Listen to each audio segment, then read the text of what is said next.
వాక్యాంశము షూలమీతి గురించి. షూలమీతిని సంఘంతో పోల్చి చెప్పారు. పరమగీతాల్లో ఉన్న ఈ షూలమీతి యొక్క లక్షణాలు ఏంటో మనం చూద్దాం. పరమగీతము 4వ అధ్యాయము 1వ వచనం. నా ప్రియురాలా, నీవు సుందరివి, నీవు సుందరివి, నీ ముసుగుండా నీ కన్నులు గువ్వ కన్నుల వలె కనబడుచున్నవి, నీ తల వెంట్రుకలు గిలాదు పర్వతం మీది మేకల మందను పోలి ఉన్నవి.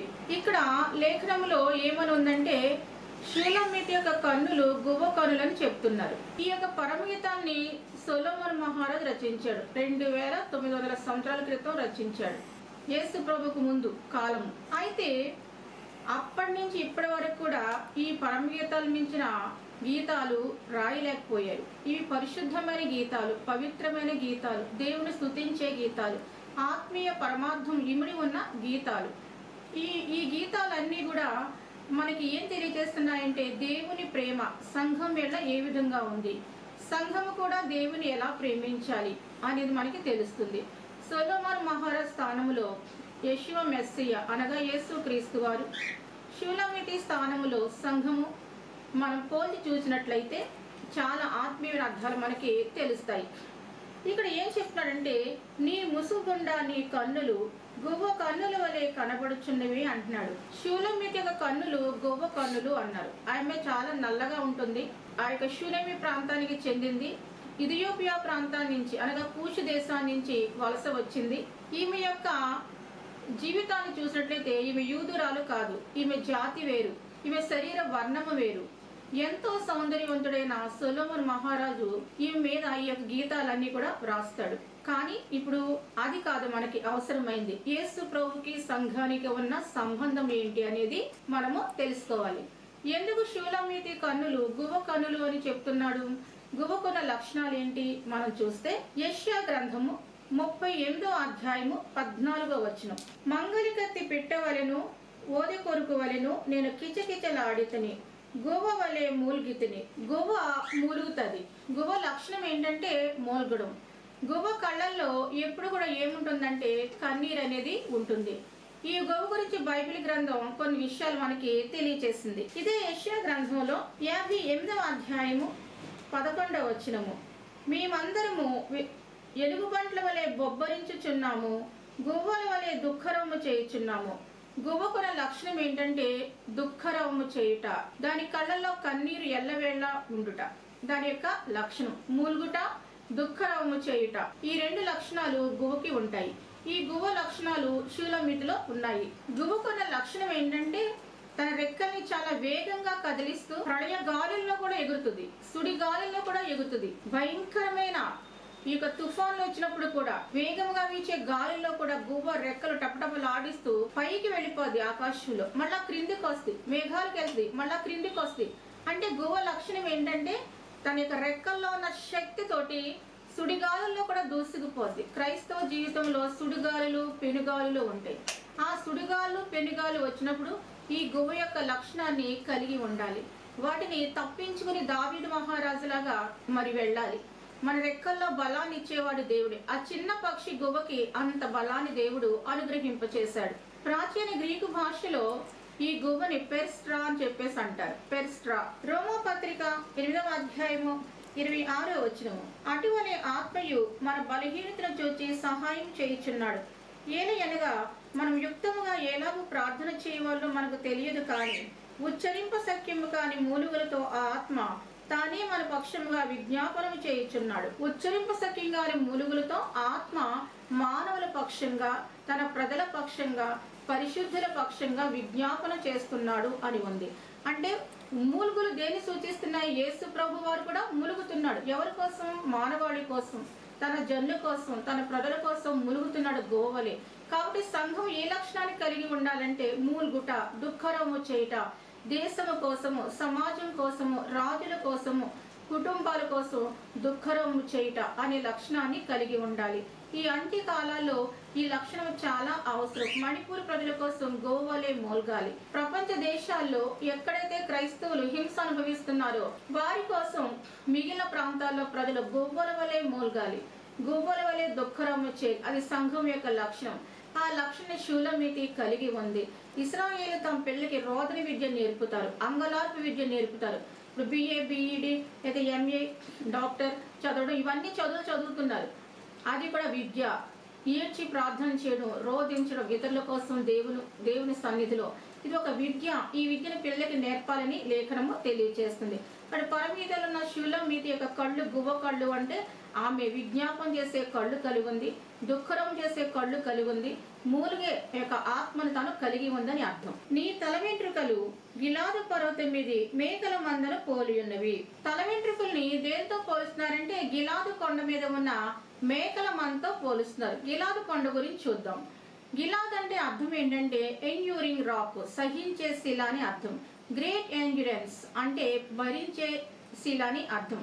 రాక్ ఆఫ్ టైమ్ అంటారు, కాలపు రాయి అని అర్థం. యాకోబు ఈ ప్రాంతంలోనే తన మందని మేపాడు. ఇది చాలా ముఖ్యమైన ప్రాంతం గిలాదు. ఈ గిలాదు కొండ 2000 నుంచి 3000 అడుగుల ఎత్తులో ఉంటుంది. చాలా ఎత్తైన కొండ.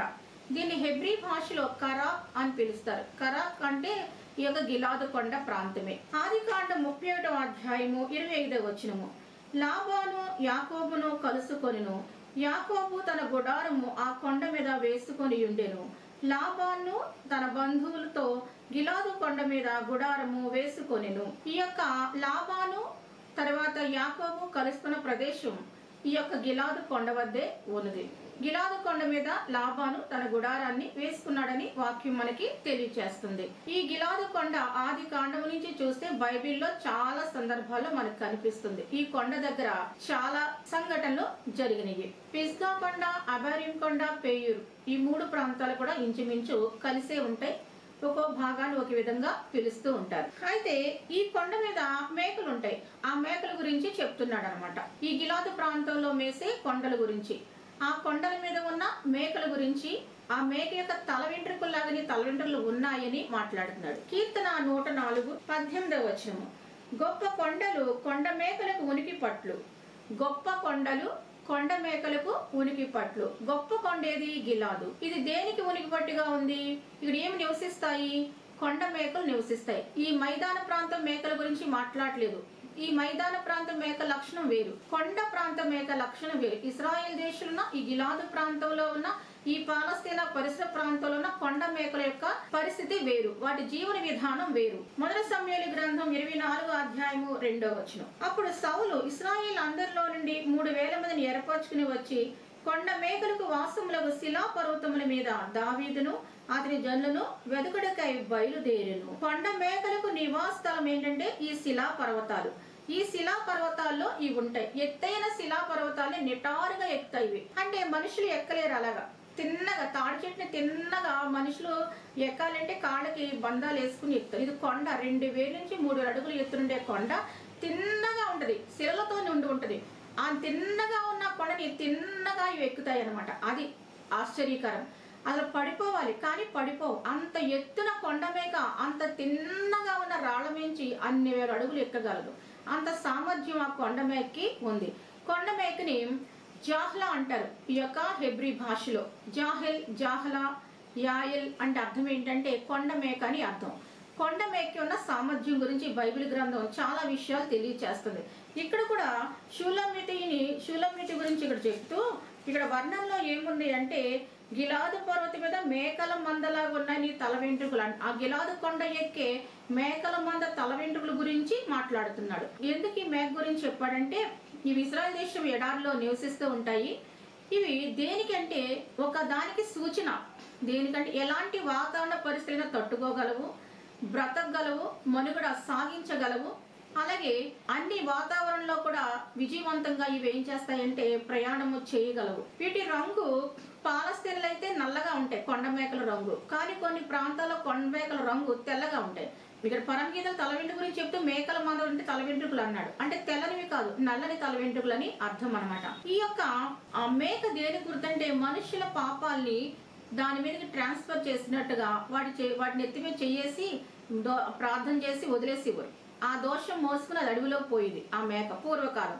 అలాగే మేకలు కూడా దేవునికి బలిచ్చే ఆచారం ఇశ్రాయేలులో ఉంది. పూర్వకాలం మేకలు ఎక్కువ ఉంటే వాళ్ళకి ఏంటంటే చాలా సంపద పరులని అర్థం ఉండేది. ఇవి 12 అడుగులు దూకుతాయి. ఒకేసారి 12 అడుగులు దూకగలవు అనమాట. ఒకేసారి జంప్ చేస్తే 12 అడుగులు అంటే ఒక చెట్టు అంత దూరం ఇవి దూకగలవు. అలాగే ఒక్క నిమిషంలో 75 అడుగులు ప్రాంతంలో కూడా దూకగలవు. అంటే ఒక్క నిమిషంలో 75 అడుగుల దూరం ఇవి ఏం చేస్తాయంటే ప్రయాణం చేయగలవు, దూకగలవు.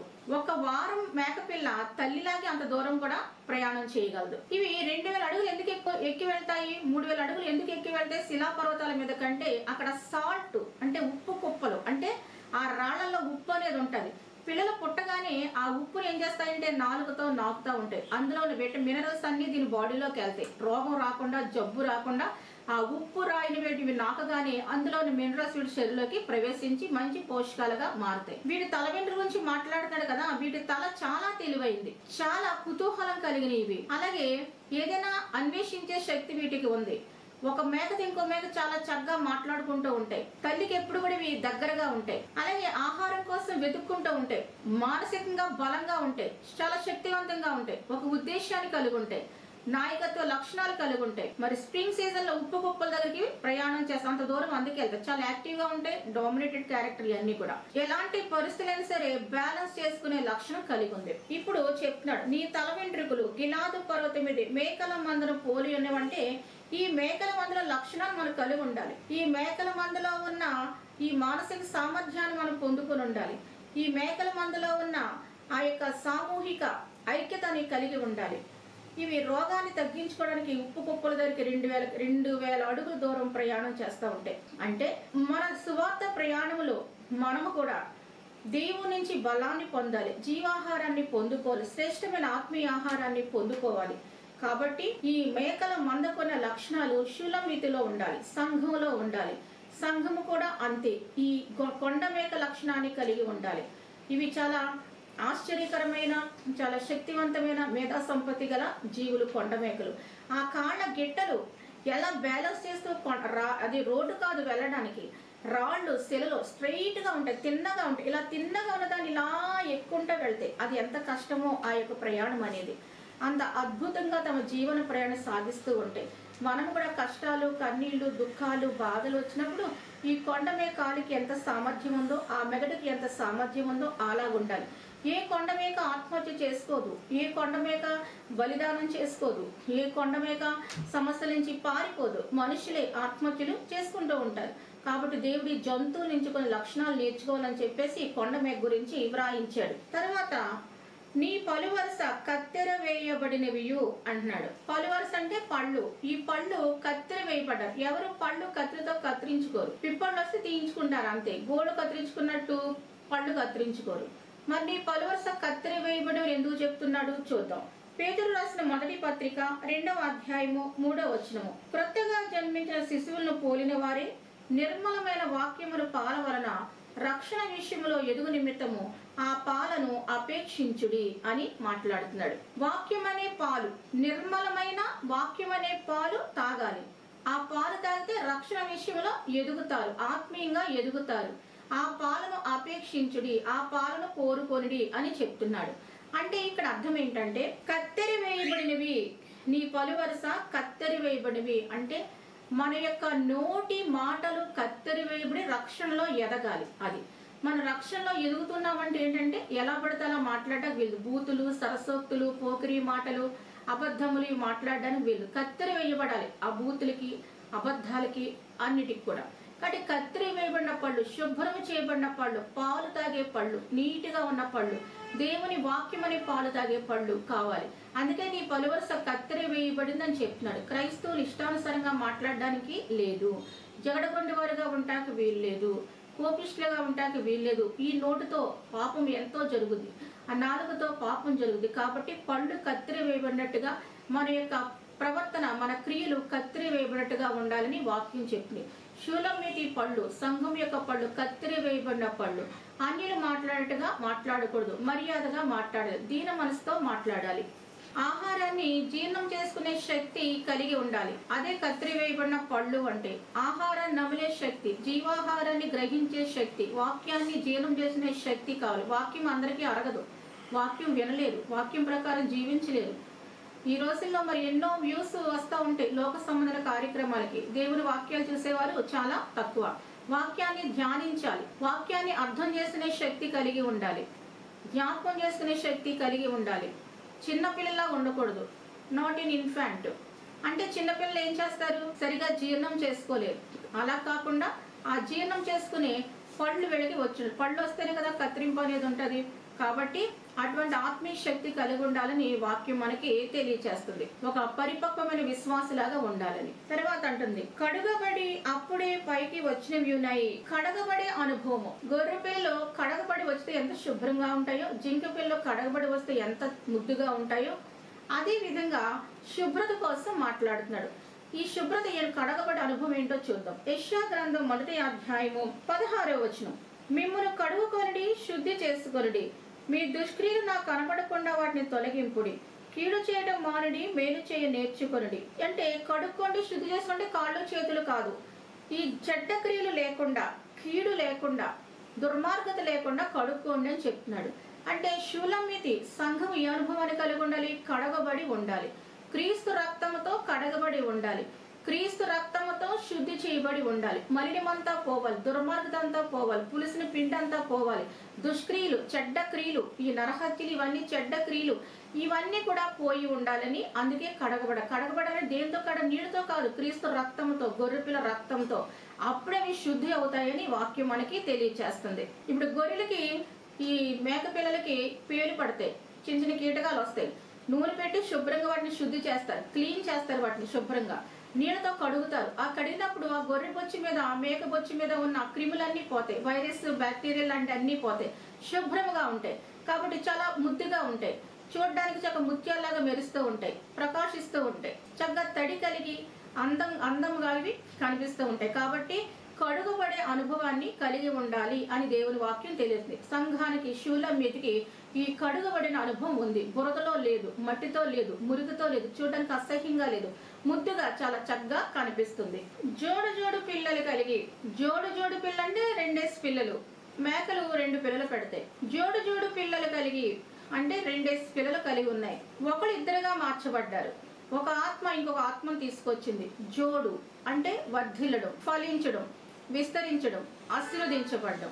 సంఘము నానాటికి ఏమవ్వాలి, ఆశీర్వదించబడుతూ ఉండాలి, వర్ధిల్లుతూ ఉండాలి. ఈ సంఘము అనగా శూలమితి జోడు పిల్లలు కంటూ ఉంది. అంటే ప్రతి సంవత్సరం కూడా 2 పిల్లల్ని పెట్టడం జరుగుతుంది జంతువు, ఈ యొక్క మేక పిల్లలు. అలాగే సంఘములో కూడా ఆత్మలు, క్రొత్త ఆత్మలు వస్తున్నాయి, నూతన ఆత్మల ప్రవాహం ఉంది. కొంతకాలం ఏ ఆత్మల ప్రార్థన జరుగుతూనే ఉంటుంది, దశాబ్దం కాలం ప్రార్థన జరుగుతూనే ఉంటుంది. ఆ తర్వాత ఈ జోడు పిల్లలు ఒక ఆత్మ ఇంకొక ఆత్మను తీసుకొస్తుంది.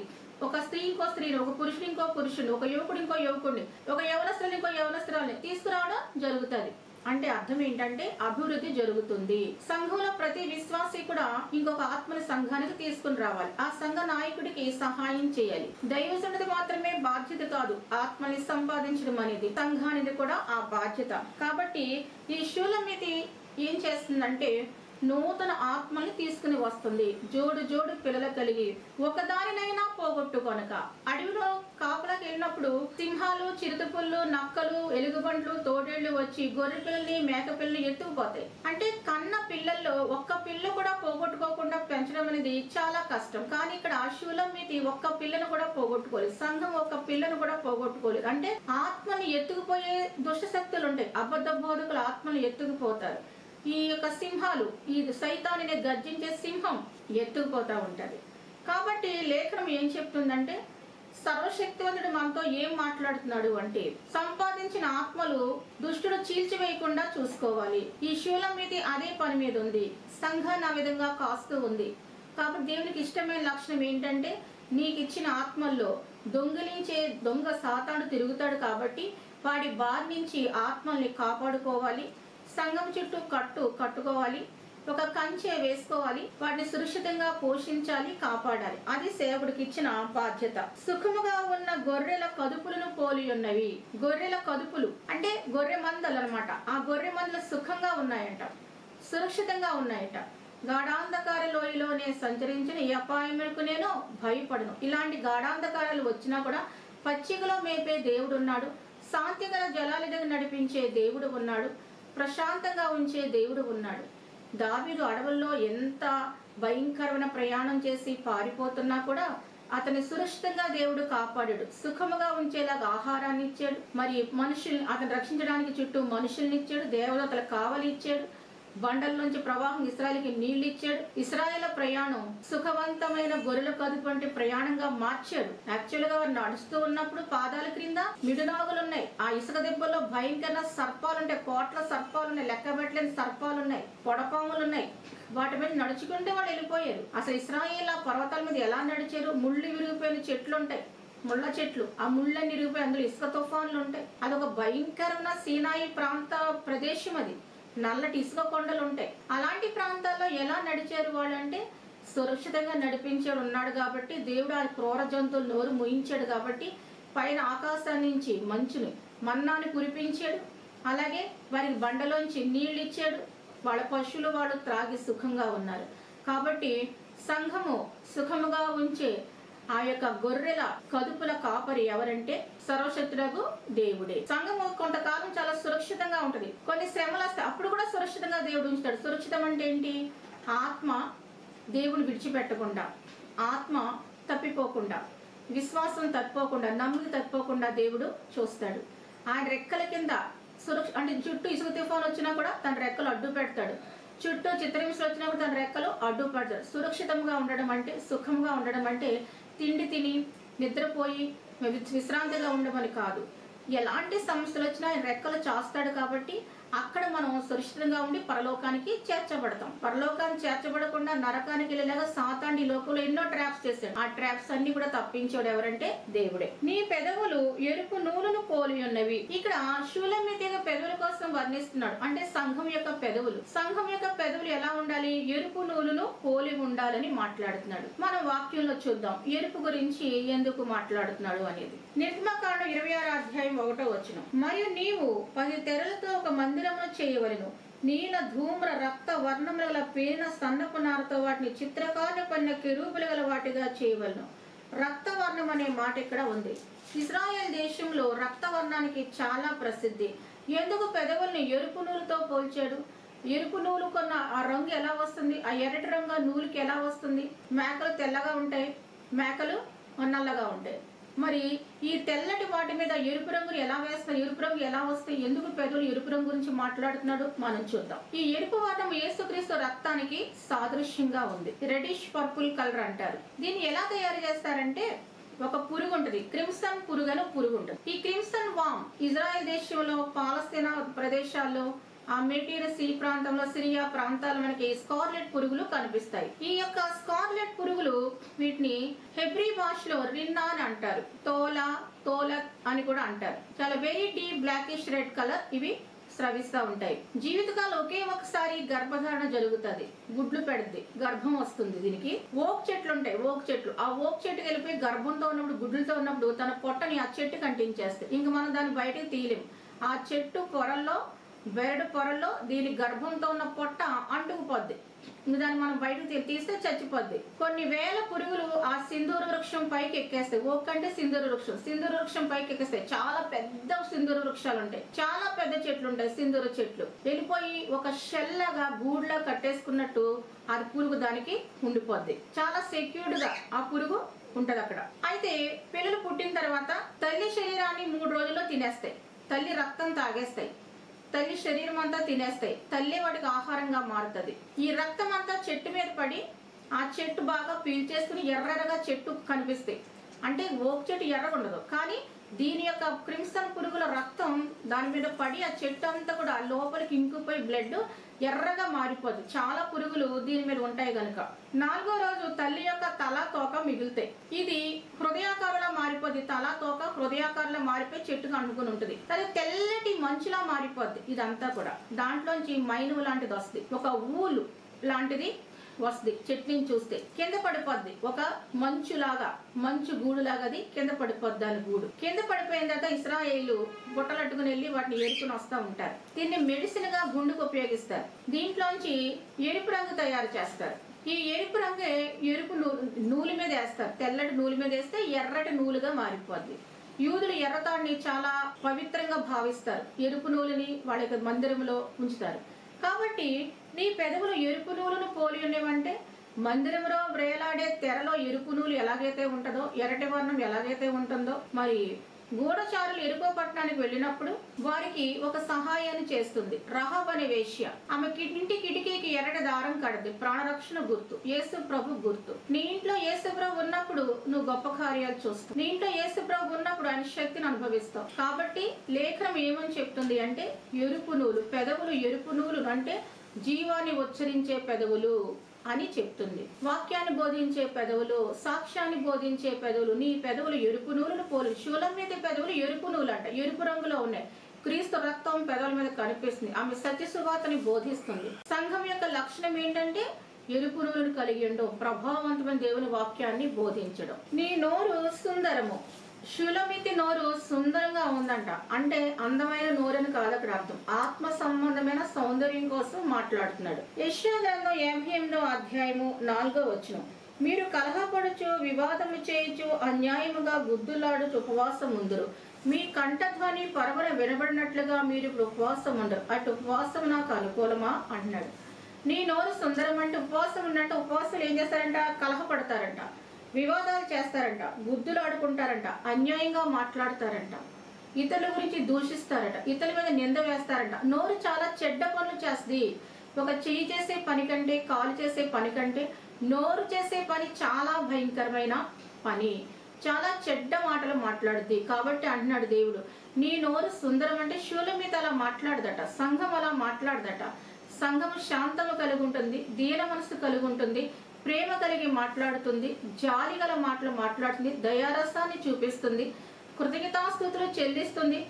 మొదటి తిమోతి 2వ అధ్యాయం 15వ వచనంలో చూస్తే మనం దేవునికి కృతజ్ఞతలు ఎలా చెల్లించాలో అక్కడ వ్రాయబడి ఉంది. స్తుతియాగం అర్పించడం, జీవఫలం అర్పించడం, ఇవన్నీ కూడా ఏంటంటే నోరు సుందరంగా ఉండడానికి సాదృశ్యం. అదే నోరు సిగరెట్లు, త్రాగుడు, కిళ్ళీలు, కైనీలు, ఇంకేంటంటో రకరకాలు ఉంటాయి కదా, మత్తు మందులు, ఈ డ్రగ్స్, ఇవన్నీ తీసుకుంటే ఆ జీవితం పాడైపోద్ది, ఆ నోరు పాడైపోద్ది, ఆ బ్రతుకు పాడైపోద్ది. కానీ షూలమితి అలా లేదట. శుభ్రం చేయబడిన, కడుగుకొనిన నోరు కలిగి ఉంది. సుందరమైన నోరు అంటే భౌతిక సౌందర్యం కాదు, ఆత్మ సంబంధ సౌందర్యం కోసం మాట్లాడుతున్నాడు. నీ ముసుగుండా నీ కణతలు విచ్చిన దాడిమ ఫలం వలె అగపడుచున్నవి అంటున్నాడు. అంటే నీ ముసుగుండా నీ కణతలు, ఈ కణత భాగాలు ఎలా కనిపిస్తున్నాయంటే ఫుల్ ఆఫ్ కలర్, అంటే చీక్స్ అని చెప్పుకోవాలి. ఈ యొక్క బుగ్గలు, చెక్కిళ్ళు, ఈ భాగం అని మనం చెప్పుకోవచ్చు. Full of colour, flush with excitement and beauty. అంటే ఒక ఆశ్చర్యకరమైన, లేకపోతే ఒక ఆనందకరమైన, ఒక సంతోషకరమైన, ఒక శ్లాఘనీయమైన, శోభాయమానమైన ఒక చక్కని భావాన్ని ఈ చెక్కిళ్ళు ప్రతిఫలిస్తున్నాయి. అంటే తన ముఖంలో కనిపిస్తుందని అర్థం. అంటే సంఘం యొక్క ఆ ముఖము, సంఘం యొక్క చెక్కిళ్ళు, షూలమితి యొక్క చెక్కిళ్ళు పూల చెక్కిళ్ళు అని చెప్పొచ్చు. అంటే అవి దేవుని దృష్టిలో చాలా సుందరం కనిపిస్తుంది. దానిమ్మకాయ ఎలాగైతే విచ్చుకొని ఉంటుందో, ఆ దానిమ్మకాయలో గింజల వరుస ఎంత అద్భుతంగా ఉంటుందో, ఈ షూలమితి పలు వరుస అలా అమర్చబడి ఉంది, అలా శుద్ధి కలిగి ఉంది, అలాగ రమ్యంగా కనిపిస్తుంది, ఆరోగ్యంగా కనిపిస్తుంది.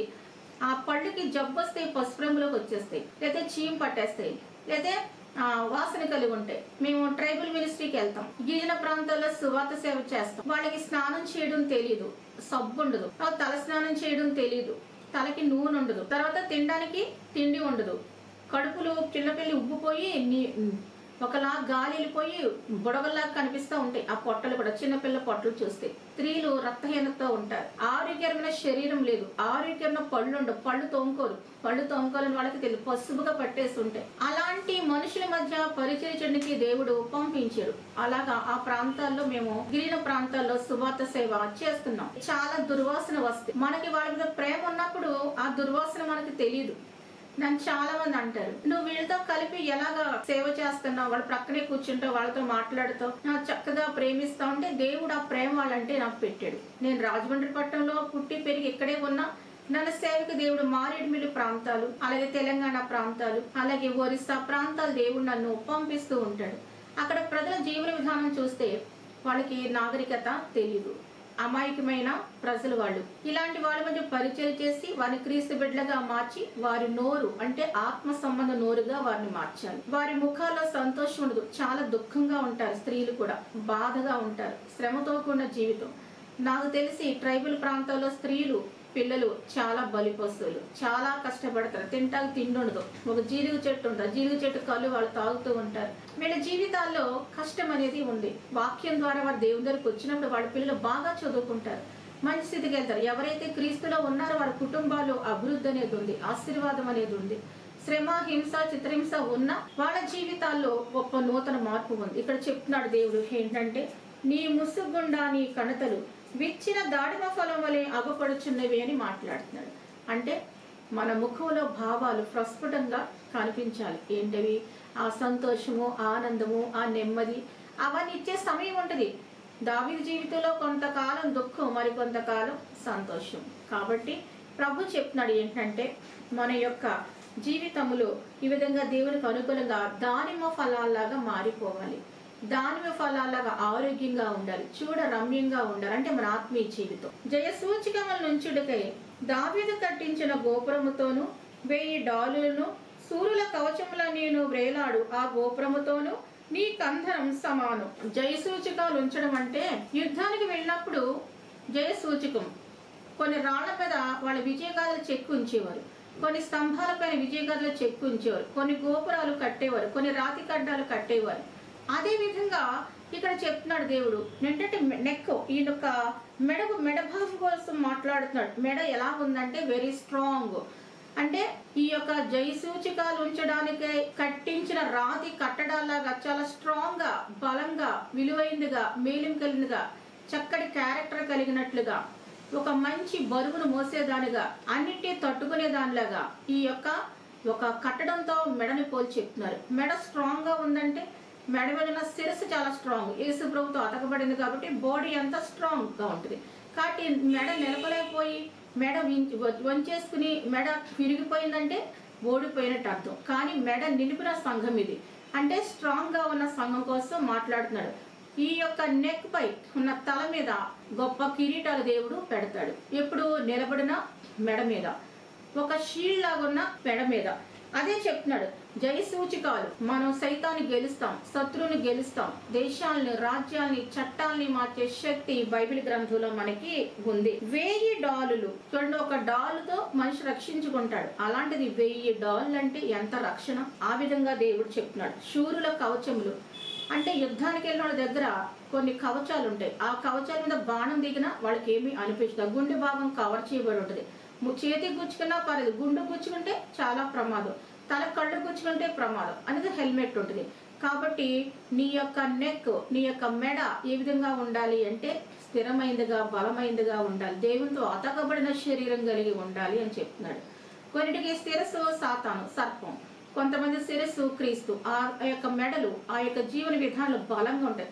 కష్టం వస్తే వెళ్ళిపో, చిత్రహింస వస్తే వెళ్ళిపో, దుఃఖం వస్తే వెళ్ళిపో, బాధ వస్తే వెళ్ళిపో. దావీదు కట్టించిన గోపురం. దావీదు గోపురం కట్టిస్తే ఎలా ఉంటది? ఎంత అద్భుతంగా ఉంటది! నీళ్ళు వచ్చినా, వరదలు వచ్చినా, తుఫాన్లు వచ్చినా, ఏమొచ్చినా ఆ గోపురాల్లోకి వెళ్తారు. గ్రామాల్లో గాలి గోపురాలు ఉంటాయి. అంటే ఏదైనా విపత్తు వచ్చినప్పుడు గ్రామం అంతా అందులో ఉండడానికి, ప్రాణం కాపాడుకోవడానికి కడతారు. అలాగే శత్రువు వచ్చినప్పుడు కాపాడుకోవడానికి దేవుడు కట్టిన గోపురాలు ఇవే సంఘాలు. ఈ సంఘంలో మనం ఉన్నప్పుడు ఆ కాపుదల దేవుడే ఇస్తాడు.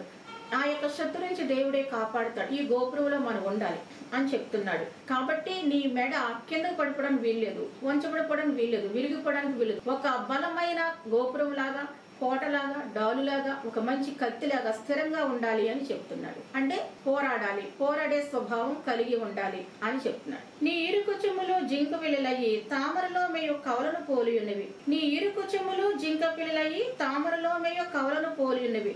పాలిండ్లు అంటే స్త్రీ పాలిచ్చి పిల్లల్ని పోషిస్తే. శూలమితి సంఘానికి సాదృశ్యం.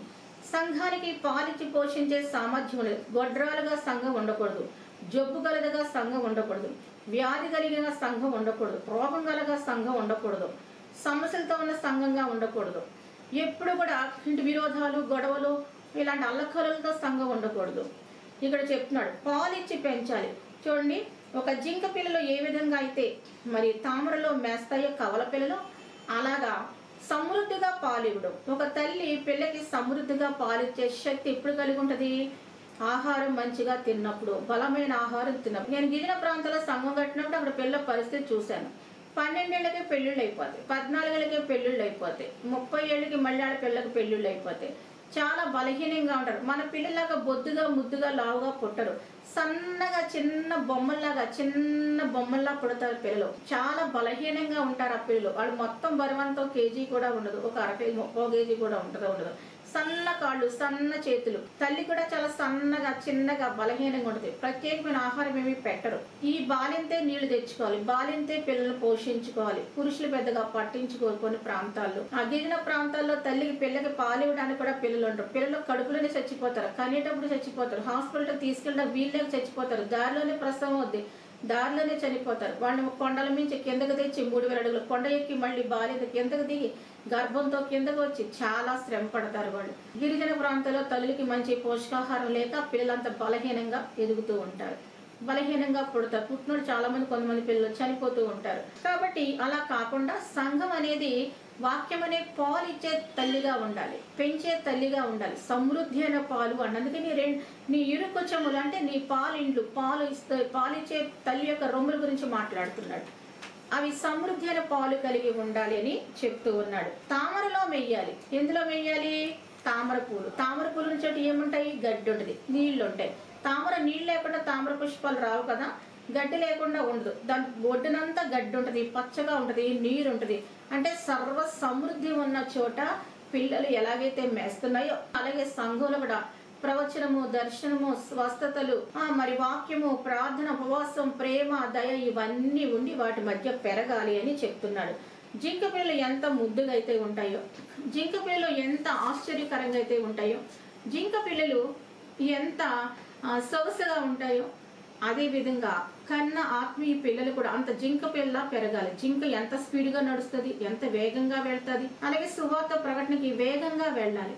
నేను అడవి ప్రాంతాల్లో ప్రయాణం చేస్తున్నప్పుడు రమ్మంటే ఎవరు వచ్చేవారు కాదు. చాలా మా చెల్లి, నేను చిన్న పిల్లని వేస్తున్న వాళ్ళు ఆయన చాలా కష్టపడి అడవుల్లో సేవ చేయడం ప్రారంభించాం, సువార్త ప్రకటన ప్రారంభించాం. అక్కడ పాములు ఉంటాయి, లేదా చిరుతపుల్లు ఉంటాయి, ఎలుగుబండ్లు ఉంటాయి. మారేడుమిల్లి ప్రాంతాల్లో చూడ్డానికి అయితే పర్లేదు, కానీ మీరు లోపల ప్రాంతాలకు వెళ్తున్నారు, ఆ కొండ ప్రాంతాలు ఎక్కడం కష్టం అని అంటూ ఉండేవారు. కానీ అక్కడ ప్రాంత ప్రజలు శుష్కించిపోతున్నారు ఆత్మీయంగా. దేవుడంటే తెలియదు కానీ మేము వెళ్ళి ఆ ప్రాంతాల్లో సువార్త ప్రకటించి వాళ్ళని దేవుని దగ్గరికి నడిపించడం జరిగింది.